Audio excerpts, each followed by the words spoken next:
Bonjour.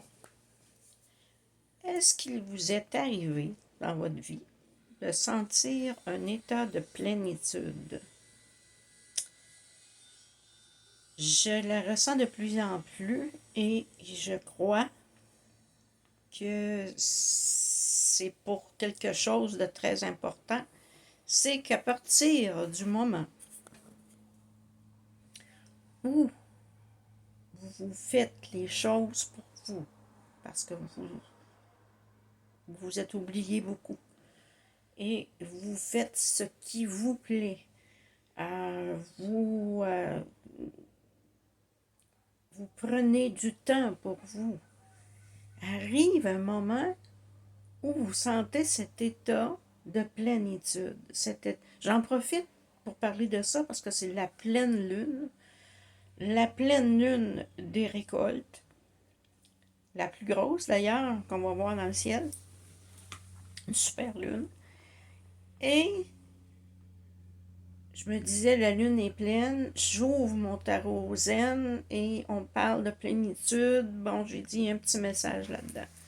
Je marchais l'autre jour et j'étais dans cet état totalement de plénitude, à ne pas... vous savez, on peut marcher puis penser à 50 000 affaires en même temps, puis être pressé, puis là, on n'est pas dans cet état-là. Mais moi, je marchais avec cet état de bien-être-là, en étant consciente que j'étais bien, que j'avais... Tout était parfait. Et ça, c'est l'état qu'on devrait atteindre en tout temps. Et pour y arriver, bien, il faut vraiment se concentrer sur ce qui élève nos vibrations. Ne pas rester dans la colère, ne pas rester dans le regret, ne pas être dans un manque. Vous savez, si je te pose la question à toi, cette semaine, il y avait une vidéo là-dessus, es-tu heureux? Et tu fais et tu penses, tu n'es pas dans cet état de plénitude. Parce que si tu étais dans cet état de plénitude, tu n'aurais même pas réfléchi. Tu m'aurais répondu oui, avec un sourire. Donc, la pleine lune, comme je vous dis, mon tarot zen, ce matin, on fait que j'ai dit, il faut que j'en parle. Puis cette semaine, je me disais, il faut en parler. Parce que c'est l'état qu'on doit atteindre en tout temps. Cet état que tu n'as pas de manque. À partir du moment où tu as un manque, c'est que tu n'es pas heureux. Et ça peut être petit comme ça peut être grand. Ça peut être une petite chose ou une grande chose. Mais quand il nous manque quelque chose, je veux dire tout en même temps, là, les mots se croisent dans ma bouche et se bousculent pour sortir. Quand tu dis une phrase comme je vais être heureux ou heureuse quand, là, on n'est pas heureux, on n'est pas en état de plénitude, on est en manque. Mais si tu me dis, en ce moment, je suis tellement bien, je me sens vraiment bien, c'est que tu n'es pas en état de manque.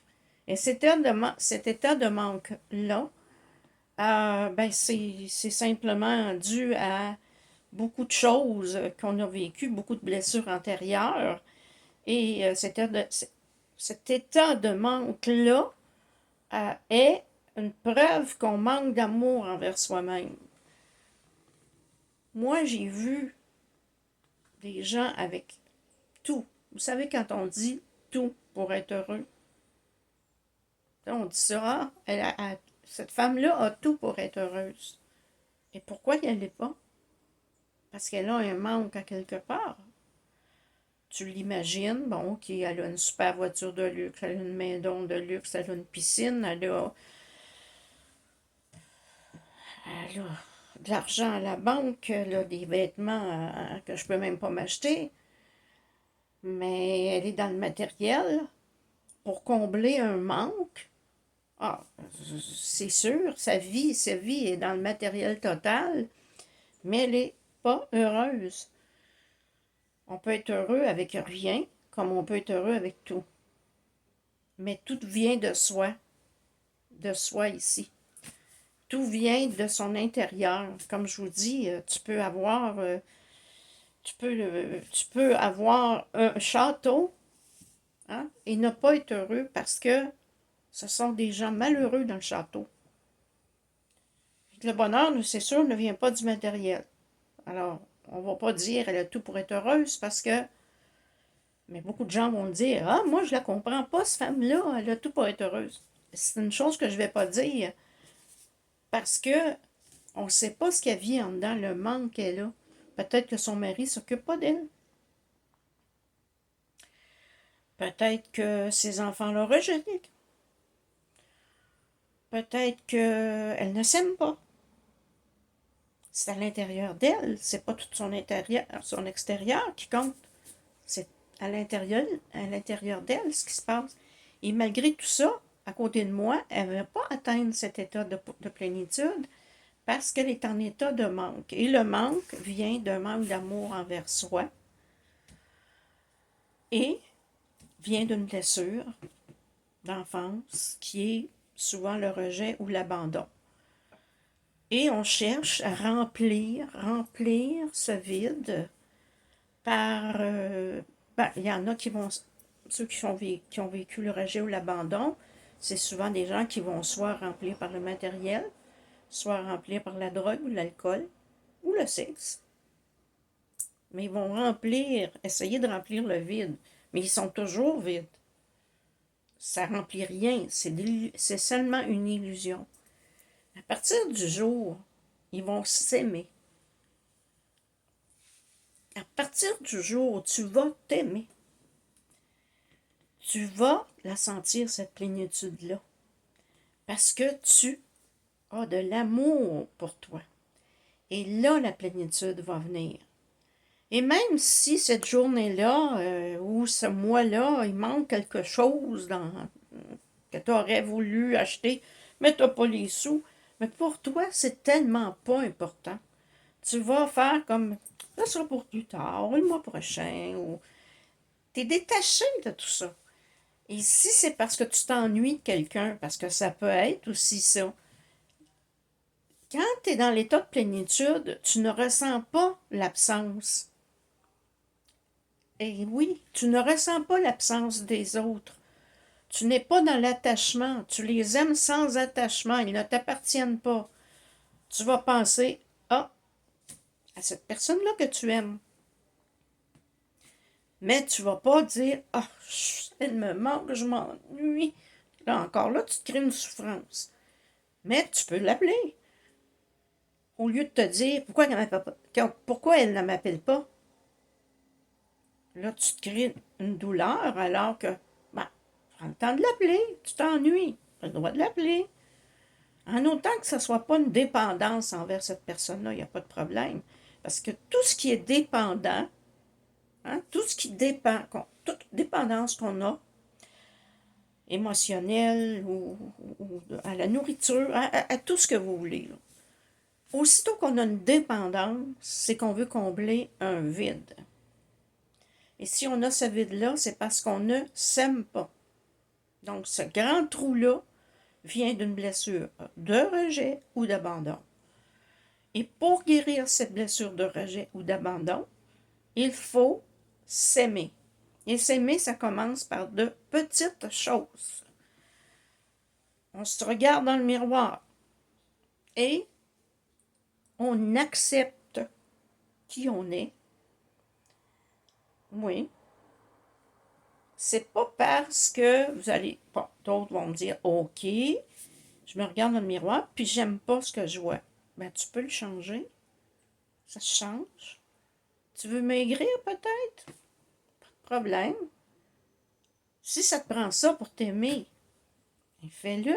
Tu vas t'aimer. Mais attends pas après personne. Tu t'engages à prendre soin de ton corps, à faire des exercices, à mieux te nourrir, Oui, parce que si tu as du poids en trop, c'est parce que quelque part tu te nourris mal, c'est que tu apprends à te nourrir pour prendre soin de ton corps, et ton corps va te remercier. Et visualiser ton corps plus mince va t'aider à atteindre ton but. Mais en étant consciente pourquoi tu t'es rendu là. Parce qu'il n'y a rien qui réussit, même si c'est une autre addiction comme l'alcool. Pourquoi tu t'es rendu à être alcoolique? Qu'est-ce que ça cache?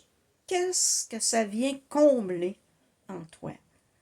Si tu n'as pas compris le pourquoi, tu ne pourras pas en guérir. Quoique guérir est un grand mot, parce que quand on a des addictions, on reste toujours faible. Aussi longtemps qu'on n'a pas vraiment appris l'amour inconditionnel envers soi-même, ce qui prend beaucoup d'années. Ça se fait pas comme ça. Ça se fait pas par miracle. Il n'y a pas un soin énergétique qui va vous guérir de votre manque d'amour envers vous-même. Il n'y a pas aucun gourou qui va vous guérir de tout ça.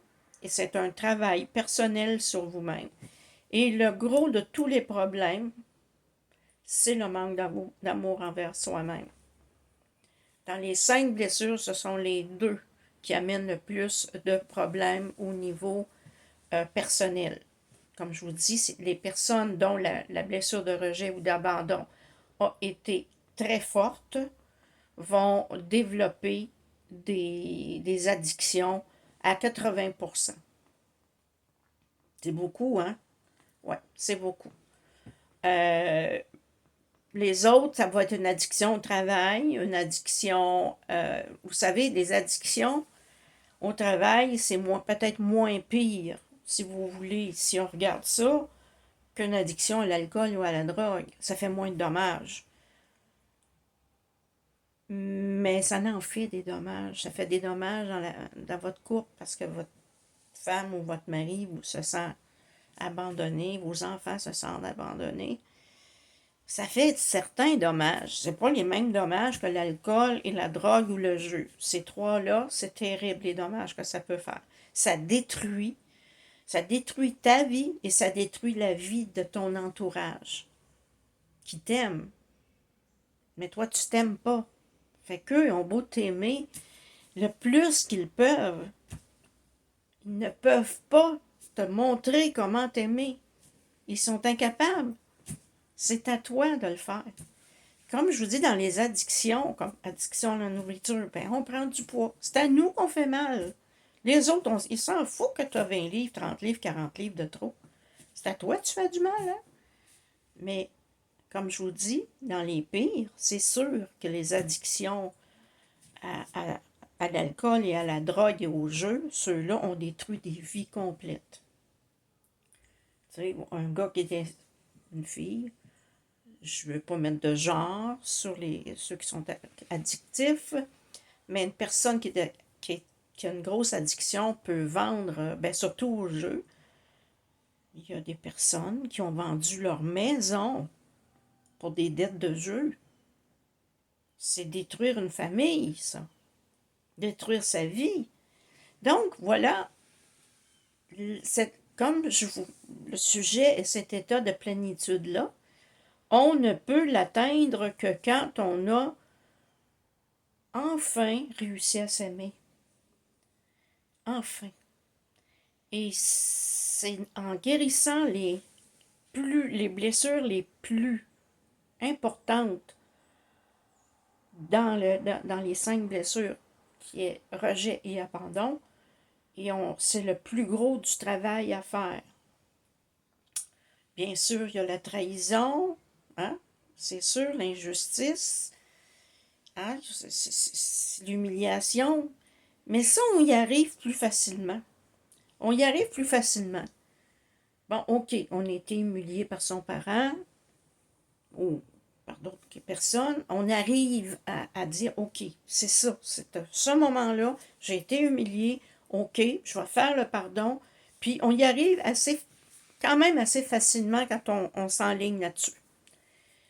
La trahison, ça fait mal. C'est comme si on plantait un couteau dans le plein cœur ou dans le dos, une trahison dans le dos, visuellement, là. Mais en travaillant en faisant un travail de pardon, on peut arriver à pardonner quand on nous a trahis et pardonner maintenant aussi. Bon, j'ai dit humiliation, j'ai dit et injustice. Hein? Bon, tes parents ont été injustes envers toi-même. Tu l'as perçu comme ça. Encore là, c'est plus facile à travailler. On y arrive quand même assez facilement avec des protocoles ou des rituels. On y arrive. Mais la blessure de rejet et d'abandon, ces deux-là, font tellement de dommages à long terme que ce sont les plus difficiles à guérir. Mais c'est faisable. Je ne dis pas que c'est pas faisable, c'est faisable. Et on ne passe par la libération que par apprendre à s'aimer soi-même. Donc, et atteindre cet état de plénitude. Vous vous sentez rempli de bien-être à l'intérieur parce que vous avez de l'amour pour vous. Vous ne faites plus rien pour faire plaisir aux autres. Vous prenez le temps. Ben, vous en faites quand ça vous tente. Pas quand ça vous tente pas puis que vous le faites pour vous faire aimer. Enlevez ça, mettez une grosse croix.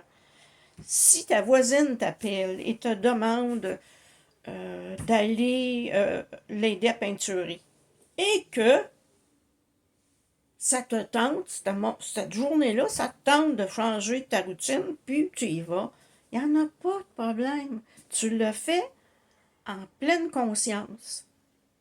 Mais si on te demande quelque chose, puis vraiment, là, c'est un non qu'il y a là, mais parce que tu veux pas qu'on dise elle n'est pas fine, elle rend pas service, nanani, nanana, là, tu le fais pas pour toi, tu le fais pour être aimé.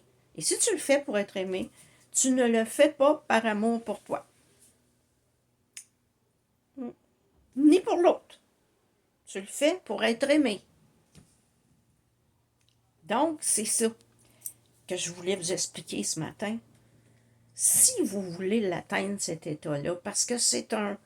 OK, je ne suis pas toujours dans l'état de plénitude. Là, cette journée-là, je marchais, je me sentais bien parce que j'étais satisfaite de ce que je venais de... Tu sais, j'avais eu le temps de faire mes choses dans le calme, sans m'énerver.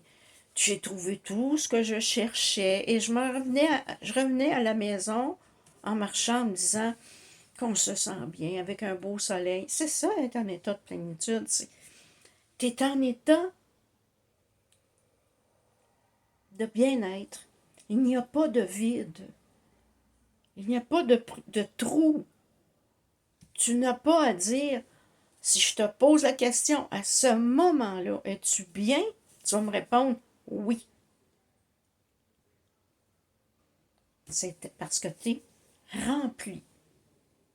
Et si je te pose la question, et tu me réponds parce que moi, le c'est un non. Tu sais, c'est un non, parce que si tu as besoin d'y penser, c'est non. Parce que si t'as pas. Si le oui est spontané, ça y est.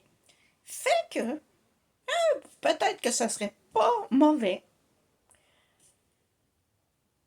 à tous les jours de te poser la question, est-ce que je suis bien? Est-ce que je suis bien aujourd'hui? Tranquillement, et avec le temps, tu vas l'atteindre, cet état-là. Parce que si tu prends conscience que tu es stressé, énervé et tatata, au moment où tu te poses la question, tu vas te ramener à toi. Tu vas te dire, mais t'as peu, là, pourquoi je suis pas bien, là? Ah, OK, il y a ça qui m'énerve. OK, il y a ça qui m'énerve. Bon, on va se remettre, hein, on va se tempérer et on va régler ce problème-là ou on va le mettre sur la table, l'écrire sur un papier et attendre que l'inspiration vienne. Parce que parfois, c'est tellement brouillé ici, c'est comme les engrenages qui sont tout mêlés, puis Vous avez un problème aujourd'hui, mais écrivez-le sur un papier, mettez-le de côté. Puis dites-vous que la solution va arriver dans la journée, mais que ça ne vous empêche pas d'être bien.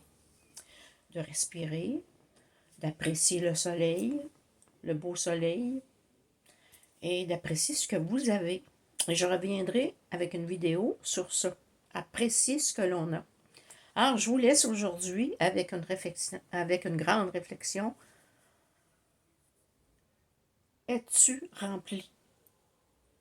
Te sens-tu plein? Es-tu en état de plénitude? Bye!